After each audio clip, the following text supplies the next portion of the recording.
seorang raja tua yang memiliki 3 orang putri yang sangat cantik. Namun raja sangat menyayangi putri bungsunya, tapi tidak disukai oleh kedua kakaknya. Suatu hari sang ratu berkata kepada ketiga putri, "Hari ini kalian harus pergi ke hutan dan memetik buah stroberi. Siapa yang memetik stroberi paling banyak, dia akan mendapatkan sebuah hadiah." Ketiga putri pun pergi ke hutan dan mulai memetik stroberi bersama-sama. Di siang hari mereka menghitung siapa yang paling banyak memetik stroberi. Ternyata jelas si bungsu yang paling banyak memetik stroberi. Melihat hal itu, kedua kakaknya menjadi semakin iri. Mereka berkata kepada sang adik, "Kami akan memetik stroberi lagi.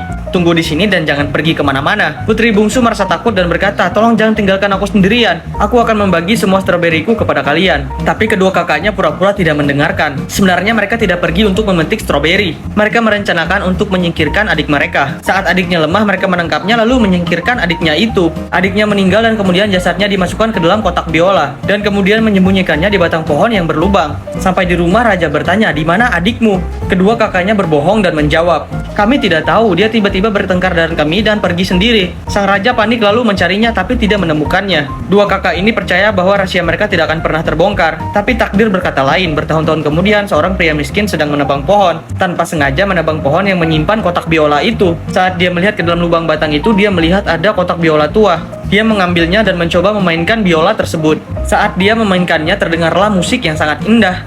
Pria miskin itu tidak percaya, dia pun mulai berkeliling dari tempat satu tempat yang lain untuk memainkan biola itu. Dia pun kemudian mendapatkan uang dari bermain musik. Suatu hari dia sampai di istana raja dan mulai bermain biola di dekat gerbang. Saat mendengar musik itu, raja langsung berkata kepada para penjaga, "Siapa musisi itu?" Lalu bawa dia ke dalam. Pria miskin itu masuk ke hadapan raja lalu mulai bermain biola. Raja merasa biola itu ajaib, bahkan bisa bernyanyi. Melihat hal itu, putri sulung langsung merebut biola itu lalu mulai memainkannya juga. Tapi ketika dia memainkannya, biola itu berbicara, "Dialah yang membunuhku, dialah yang membunuhku," berulang-ulang. Putri kedua merebutnya dan mulai bermain. Tapi biola itu berkata, "Dia juga yang membunuhku."